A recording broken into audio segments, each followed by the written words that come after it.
The EV demand is growing. No, public perception is the EV is the solution for mobility today. The product is becoming more affordable.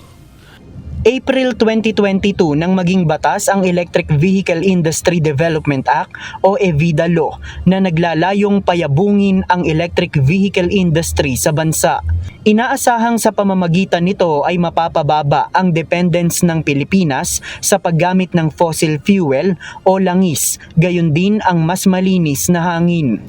2 taon ang lumipas, unti-unti nang nadadagdagan ang mga kumpanyang naglalabas ng mga electric vehicle at nagiging mas abot kaya ito ng publiko.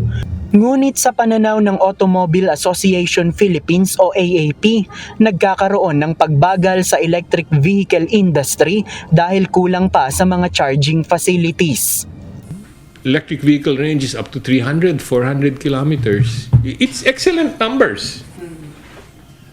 But is your travel going to be structured really on the 300, 400 limit?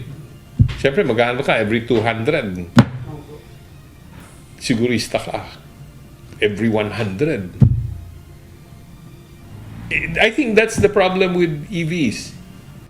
Mas mataas pa rin ngayon ang paggamit ng publiko sa mga sasakyang gumagamit ng krudo dahil kabi-kabila ang mga gasoline station. Ang nakasanayan ng Pinoy, nawala na ang gas, may stasyon naman dun may stasyon naman dyan What is the distance between fuel stations today?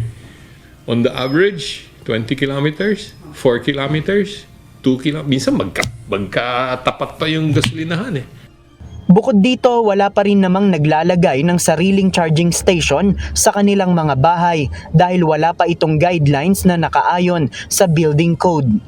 Isa sa risk ng charging station ng electric vehicle ay ang posibleng pagkakaroon ng sunog dahil sa mga bateriyang ginagamit sa sasakyan. When you buy the car, you have to buy your charging station. You have to wire it up. You have to connect it. You have to make it secure. You have to make it compliant with the building code. Sa susunod na taon, target ng Department of Energy na makapaglabas ng guidelines sa mandato na dapat magkaroon ng mga charging stations ang mga gasolinahan sa bansa. Samantala, sa usapin ng Public Transport Modernization Program o PTMP, nakaayon din ito sa EVIDA Law.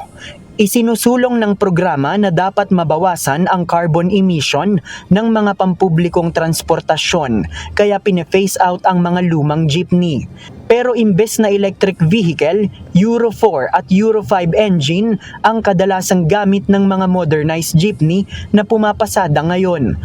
Ayon sa direktor ng National Federation of Transport Cooperatives o NFTC, hindi pa sila makabili ng mga electric vehicle na gagawing public transportation. Actually sir, medyo may kamahalan yung electric vehicle talaga. Meron hindi kakayanin.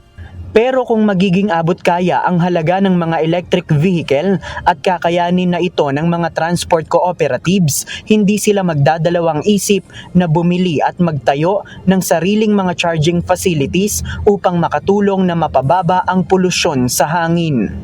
Mas gustuin ko na rin yung electric vehicle. Why not, kamo? Kasi mas marami kaming masave na kita ng electric vehicle namin compared to the Euro 4 engine. Mas less maintenance yung electric vehicle. Wala ka ng konsumo, wala ka ng langis-langis na yan, wala ka ng gear oil. Basta malaki matitipid sa maintenance. Sa pananaw naman ng presidente ng Liga ng Transportasyon at Operators ng Pilipinas o LTAP, may naging mali sa implementasyon ng PTMP dahil nawala ang iconic na itsura ng pambansang jeepney. Ayon kay Orlando Marquez, imbes na yumabong ang lokal na industriya, mga imported na sasakyan ang ipinalit sa mga lumang jeepney na kilala na maging sa ibang bansa. Hindi mo sulatan mo yung gawang inchik na minibus, sulatan mo ng modernized jeepney. Panluloko yun dahil yan ay constitutional yan na ipinasa sa Kongreso, sa Senado, yung pambansang panlupang sasakyan ng Pilipinas ay jeep. Sa ngayon, isa sa nagsusulong ng local manufacturing ng electric jeepneys ay ang Francisco Motors. Gagawin nitong mas mababa sa 1 milyong piso ang presyo upang makayanan ng mga kooperatibang sumusunod sa modernization program. Ayon sa Automobile Association Philippines, napag-iwanan na ang Pilipinas sa industriya ng mga sasakyan. Dahil kung tayo ay nagsusulong pa lang ng electric vehicle industry, ang ibang mga bansa ay patungo na sa driverless cars at mas advanced na klase ng mga pampublikong transportasyon. JP Nunez, UNTV, News and Rescue.